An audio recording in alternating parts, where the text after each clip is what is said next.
Bonjour et bienvenue à cette première partie de cours en fait sur la méthode Meurize. Donc je vais essayer de vous présenter le plus simplement possible et surtout le plus pratiquement possible. Donc comprendre, vraiment appliquer la méthode Meurize à un petit projet, normalement à un gros projet, parce qu'on applique principalement sur des gros projets, on le verra. Ça peut être controversé pour des projets de petite taille. Donc comment l'appliquer, comment arriver à la conception de sa base de façon stable et correcte, sans erreur en tout cas, et ce de façon pratique, apprendre par la pratique, donc vraiment par des TP, vous aurez les fils rouges. Donc on va voir d'abord ce qu'est la méthode Meurize, comment elle se définit elle-même. Donc la méthode Meurize, j'ai deux procédés, soit je vais chercher des informations que j'ai recueillies sur internet que je vais vous montrer, ou alors on prend, comme souvent dans le domaine de Wikipédia, et on regarde les informations qu'il y a dedans en espérant qu'elles ne soient pas fausses. Donc on va faire ces deux choses. Alors la première, dans vos supports concernant Meurize, vous avez le support Introduction à Meurize, document PDF. Donc on nous dit, alors vous pourrez le lire évidemment, vous avez les supports, donc vous l'avez à l'écran, vous avez les supports. Je vais le lire avec vous et expliciter un petit peu si c'est possible. Si Meurize a la vocation de concevoir un système d'information, donc le système d'information, c'est le système d'information de l'entreprise pour laquelle on travaille, pour laquelle le travail est effectué, en tout cas au final. Donc c'est comment cette entreprise communique, comment les informations circulent dans cette entreprise. Donc si le but c'est de concevoir un système d'information, un SI, aisé à maintenir et bien intégré à l'entreprise, c'est aussi et surtout un gage de sécurité et un atout précieux pour un analyste. Donc globalement, pourquoi ? On est sûr en appliquant une méthode, on se rassure sur la pérennité du projet et du résultat final. C'est-à-dire que c'est quelque chose qui va durer dans le temps, qui va être plus stable, plus sécurisé. Normalement, il y a des avantages, sinon on n'appliquerait pas une méthode. On peut faire n'importe quoi, on va aussi obtenir un résultat. C'est pas forcément celui qu'on attend. Donc on évitera de faire n'importe quoi et on applique une méthode. Donc là, la méthode Meurize. On apprend aussi qu'il y a une séparation des données et des traitements, jointe à une définition des niveaux. Alors, ce qu'il faut savoir, c'est que nous, on va particulièrement s'intéresser, dans le cadre de Meurize, à la partie données. C'est vrai que la partie traitement est aujourd'hui un petit peu mise de côté, parce qu'on a des nouveaux outils. Je ne vais pas parler de méthode, mais plutôt de langage en citant UML, qui vont nous permettre de traiter tout ce qui est message et traitement de façon indépendante de Meurize. Indépendante, mais conjointe quand même. Ça ne veut pas dire que si on fait de l'UML, on ne fait pas de Meurize. Si on fait du Meurize, on ne peut pas faire du UML. Tout est une question de projet. C'est à voir effectivement comment vous travaillez avec votre équipe. Donc là, en l'occurrence, on a une séparation. On va s'intéresser particulièrement aux données. Donc, les niveaux. Quant à eux, vous verrez qu'il y a 3 niveaux en général qu'on cite. 3 niveaux bien définis en tout cas. C'est encore une fois, c'est un aspect très théorique du problème. Quand on va lire la définition des niveaux, vous pourrez comprendre qu'effectivement, pour apprendre quelque chose par la pratique, si on commence par des définitions comme ça, on peut avoir un petit peu peur. Il ne faut pas, il faut le lire à tête reposée, et normalement, ça passe tout seul. Si ce n'est pas le cas, ce n'est pas très grave.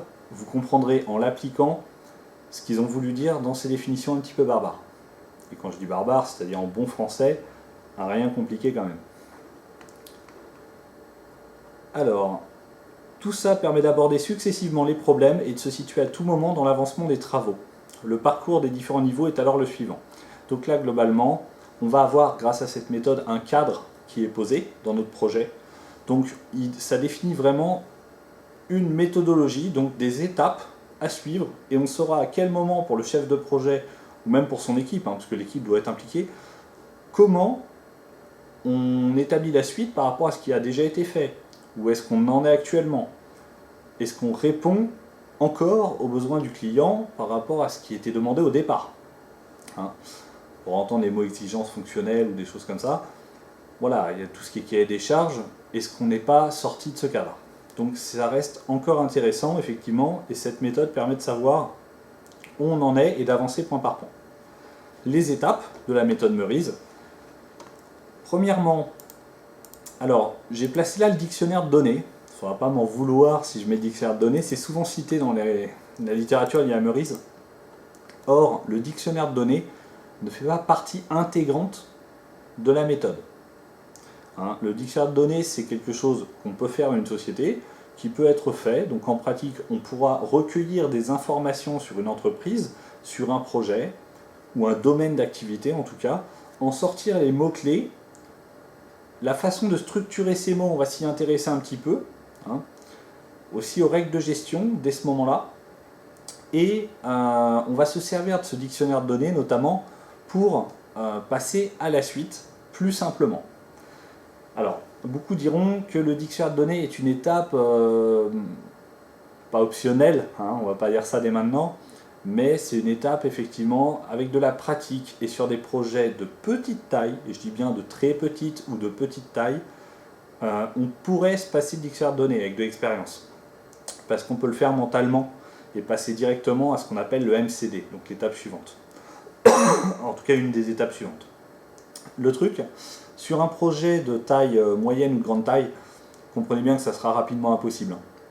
On ne va pas pouvoir, sans lister à un moment les mots liés à l'activité, les personnes, les règles de gestion, on ne va pas pouvoir partir en impro complète, comme ça, improviser le domaine d'activité. C'est pas jouable. En tout cas, ça va amener à des erreurs ou une construction petit à petit qui est jamais bonne. Hein, les patchs sur patch sur patch, c'est généralement mauvais comme conception.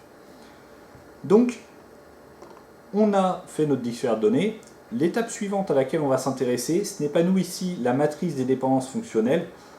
C'est intéressant, mais on va trouver une façon de faire sans, c'est-à-dire sans s'intéresser réellement à la définition de la matrice des dépendances fonctionnelles, à comment on l'établit, comment on définit ces tableaux. On va trouver une façon pratique et logique de créer directement son MCD et ensuite de passer au MPD, de façon à être le plus rapide et le plus efficace possible, sans sortir du cadre effectivement de la méthode. Donc on passe directement au modèle conceptuel de données, le MCD lui-même, qui s'intéresse donc là vraiment aux données comme je vous le disais, hein, c'est-à-dire qu'on prend les données et on les met dans des cases. On essaye de les regrouper par cases et on voit comment elles pourraient interagir entre elles, ces cases.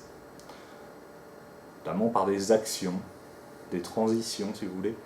On va plus parler d'actions. Donc, on a ce MCD qui est encore très abstrait, et je dirais très français, parce qu'il ne faut pas oublier que c'est d'abord du français. Hein, Meurize, c'est une méthode qui est principalement française. On ira faire un petit tour sur la page Wikipédia tout à l'heure, notamment pour l'historique. Donc, comme c'est principalement français, on va essayer de rester très français et de jouer avec les mots, hein, de mettre sur ces cadres des mots, de regrouper les informations en utilisant les meilleurs mots possibles et en restant en français. Le modèle logique des données vient après, donc le MLD. Alors le modèle logique, on a le mot logique, donc on se rapproche de la partie informatique. Là tout de suite, c'est plus effectivement un concept, de l'abstrait, du français. Là on va devoir mettre un type sur nos informations. Un nom, par exemple, c'est une chaîne de caractères. Hein, plusieurs caractères à la suite, une chaîne de caractères pour un nom. Un prénom est aussi une chaîne de caractères. Un téléphone, est-ce qu'on le mettra sous le format de chaîne de caractères ou de chiffres, d'entiers ou de flottants ou autre? C'est une bonne question. On le traitera au moment effectivement d'établir nos MCD. Il y a tout un tas de choses logiques comme ça auxquelles il faut réfléchir. Une date de naissance, par exemple, c'est une date, tout simplement. Et on a les opérateurs, par exemple booléens, on le verra aussi, hein, je rappellerai tous ces types dans le cours sur le MCD et le MPD, enfin le MLD et le MPD. Tous ces types, le booléen c'est 0 ou 1, sont disponibles pour structurer nos données. Donc le MLD, c'est la première fois qu'on va effectivement structurer nos données, les typer, de façon à ce que la machine puisse comprendre comment elle va stocker cette information. Parce que le but, nous, c'est de la stocker. Hein, je rappelle que le but final étant d'arriver à la construction d'une base de données. Et pourquoi faire une base de données? Pour stocker l'information, pour qu'elle soit disponible à l'avenir, et donc qu'on puisse la réutiliser et avoir un système d'information efficace qui nous permet de réutiliser ce qui a été fait par le passé ou d'utiliser en temps réel de l'information qui est stockée constamment. Donc dans un souci de réutilisation principalement.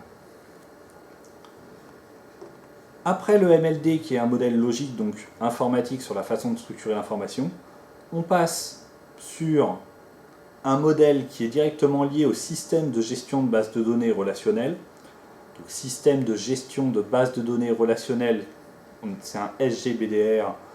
Un SGBDR, je le rappelle encore une fois, système de gestion de base de données relationnelles. C'est un logiciel, ou un site dans une moindre mesure, qui va permettre de gérer entièrement le moteur de la base de données et qui va lui apporter une interface permettant de remplir cette base, de créer des tables, de les supprimer.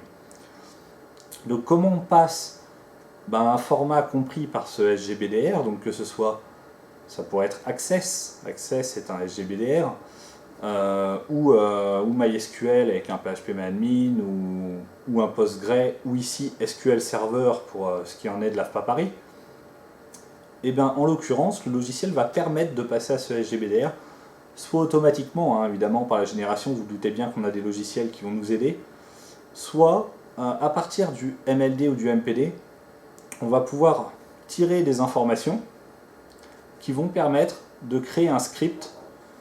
Donc je vous dis automatiquement ou manuellement, on pourra créer le script manuellement, ça a quand même moins d'intérêt dans ce cas, mais à partir du MPD, le logiciel lui va pouvoir tirer des informations évidentes et ne pas se tromper sur la génération d'un script, que vous relirez lors de la génération évidemment, pour savoir s'il y a eu des erreurs ou pas. Je vous envoie là-dessus au prochain cours sur le SQL, principalement composé d'auto-formation et de support écrit, ainsi que de tests, évidemment beaucoup de tests. Donc, le passage au SGBDR, à moitié, voire pleinement automatisé, avec intervention humaine, en tout cas pour le contrôle, c'est généré à partir de l'étape précédente, évidemment, le MLD. Ça lit le modèle logique, ça le transforme en fonction du SGBDR. Par exemple, si c'est MySQL, il va utiliser certains types de données précis disponibles. Si c'est Oracle, il en utilisera d'autres. Voilà, tout simplement. Donc en fonction des types disponibles et des spécificités du SGBDR, il va convertir votre MLD en MPD, soit en modèle physique. On est passé en physique sur un SGBDR précis, donc en modèle physique de base de données. Donc si je reprends, pour nous à étudier 4 étapes principalement, le dictionnaire de données, qui, je le rappelle, ne fait pas officiellement partie de la méthode Meurize, mais qui la complète parfaitement et qui se fait en amont, donc qui est un recueil d'informations par tous les moyens possibles pour remplir plus tard, donc à l'étape d'après, notre MCD. Le MCD, modèle conceptuel des données. On rassemble des données toujours en français, on essaye de les assembler, d'en faire des groupes, d'accord, des groupes vraiment liés à une notion, à quelque chose qui peut les rassembler.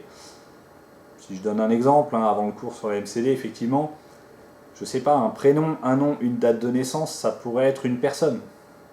Ça paraît évident comme ça, quand on le dit, mais faire ce travail pour chacune des notions, chacun des types qui nous entourent, on s'apercevra qu'il y a vraiment beaucoup de pièges. Donc on fait ce MCD. Une fois qu'on a rassemblé ces données, qu'on les a mis dans des cases et qu'on les a fait communiquer ensemble, on verra comment, on va générer le MLD. Donc pour ça, il y a des règles de passage de MCD à MLD. On utilise la matrice de dépendance fonctionnelle, on utilise tout un tas de règles, on appelle ça les formes normales. On ne va pas les étudier dans le détail ici. Je vous laisserai regarder les formes normales sur Internet, notamment les 3 premières. Arrêtez-vous, allez pas jusqu'à 6, 7, 8, je ne sais quoi. On n'en aura pas besoin spécifiquement là, dans les projets de cette taille. Mais en l'occurrence, les formes normales et la matrice de dépendance, je vous l'ai dit, c'est très théorique, relativement compliqué. Ça rajoute effectivement encore à la méthode de la documentation de l'écrit. Et aujourd'hui, en termes d'efficacité, ce n'est pas forcément ce qu'on va rechercher. Donc nous, on va voir des règles, il y a 3 ou 4 règles, c'est pas énorme, qui vont nous permettre de passer du MCD, des règles logiques, du MCD au MPD. Donc avec un peu de déduction simplement. On va faire réfléchir le cerveau, la matière grise, et on va passer au MPD. Voilà. Enfin, du MCD au MLD, excusez-moi pour l'abus de langage, on parle souvent directement de passage du MCD au MPD. En fait, ça sera MCD au MLD, qui est un modèle logique indépendant de la base de données choisie, puis du MLD au MPD, par exemple SQL Server. Voilà. Donc je pense qu'on a à peu près vu ce qui était le plus intéressant, c'est-à-dire les différentes étapes de la méthode Meurize, ce qu'elle permet et comment elle se définit. Les niveaux, vous pourrez lire les niveaux conceptuels correspond aux finalités de l'entreprise, sa raison d'être, des choses comme ça, effectivement, les contraintes qui pèsent dessus. Vous pourrez lire des informations là-dessus. C'est difficile à rapprocher effectivement des niveaux, enfin des différentes étapes dont j'ai parlé avant.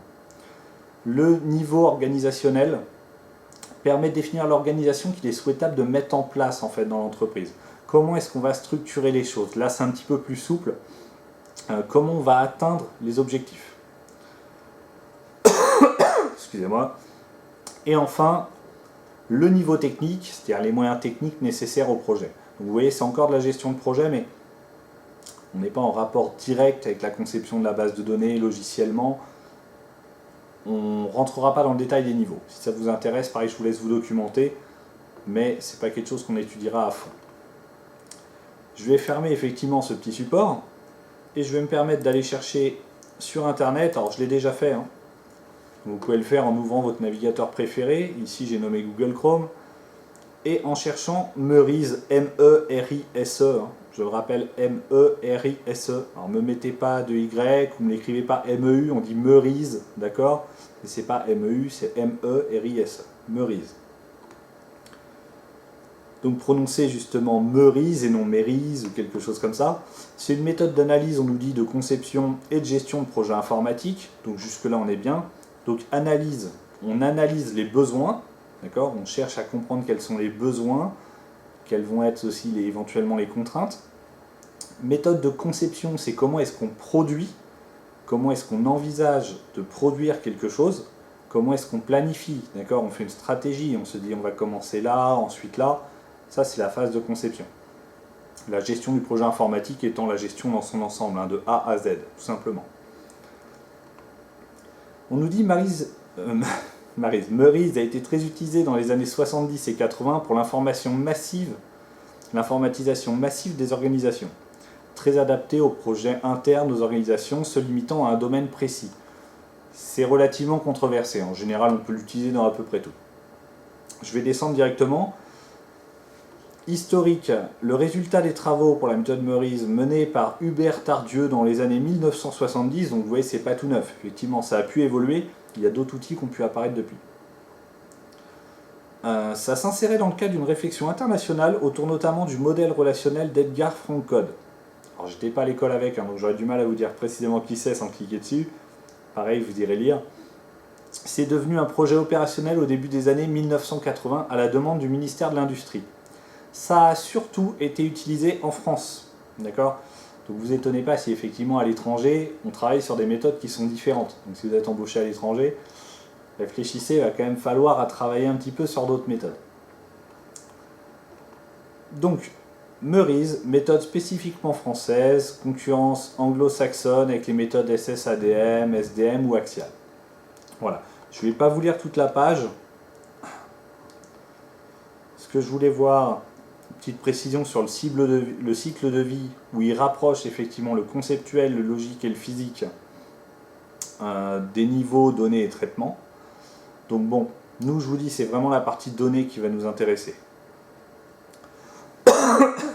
Ensuite, petit détail sur la courbe du soleil, une analogie entre Merise et la courbe du soleil sur la gestion de projet.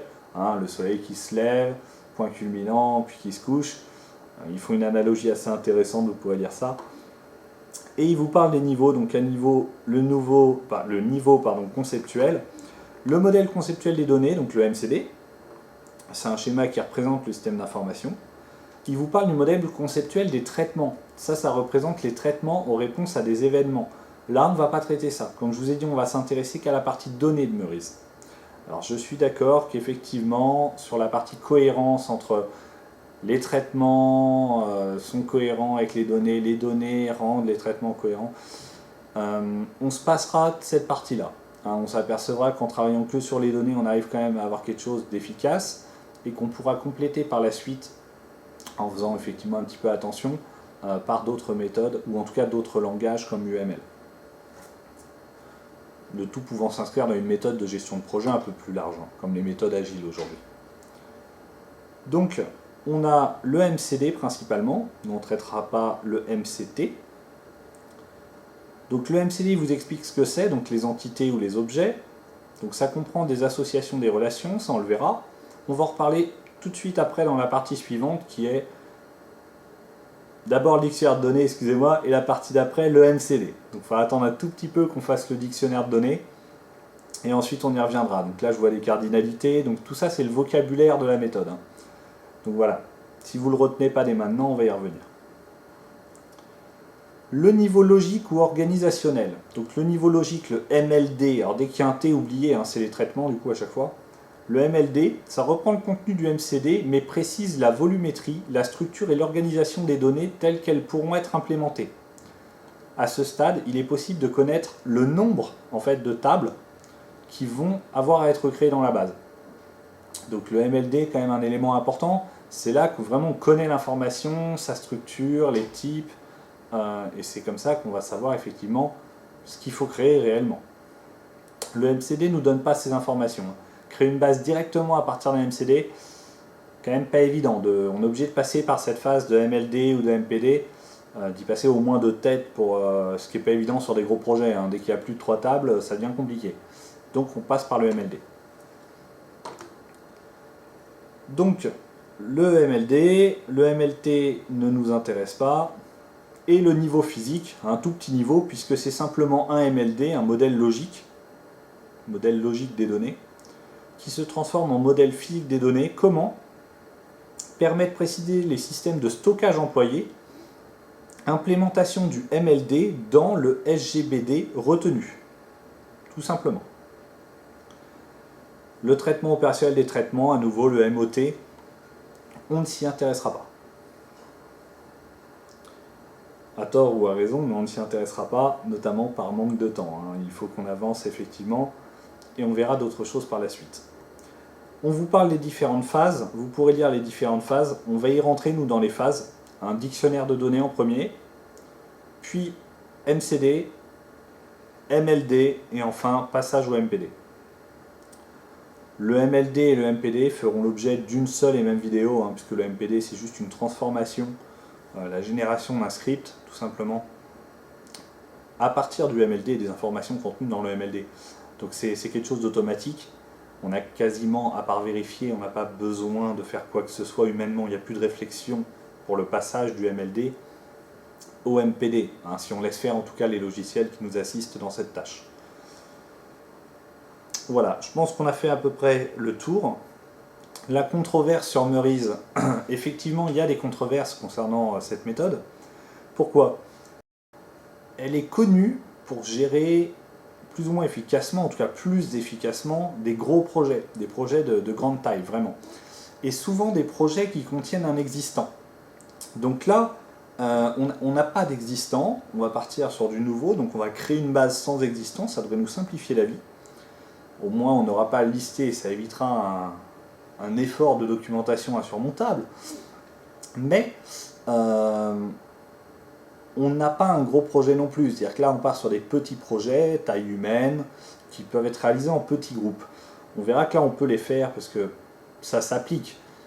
Maintenant, ce qu'il faut toujours mettre en relation, c'est le temps investi à appliquer une méthode de ce type-là et le temps perdu en l'appliquant, puisque là sur des petits projets, on n'a pas forcément l'utilité. C'est vrai que sur des gros projets, ça devient inévitable d'appliquer des méthodes, et là, Meurize se révélera vraiment encore plus efficace. Et on verra qu'on ne pourra pas travailler sans. Là, pour l'instant, ça peut vous paraître encore possible. C'est une erreur, sachez-le, vous ne travaillerez pas sur des projets qu'on peut faire à 2 personnes toute votre vie. En tout cas, je ne vous le souhaite pas. Le but étant de travailler en équipe dans nos métiers. Pour la controverse, c'est tout ce qu'on a. On a quelques références. Je vais fermer cette partie sur Meurize. Voilà, c'était donc la première partie sur Meurize. On passe au dictionnaire de données dans un instant pour vous, dans un peu plus de temps pour moi. Et voilà, je vous souhaite de bonnes révisions.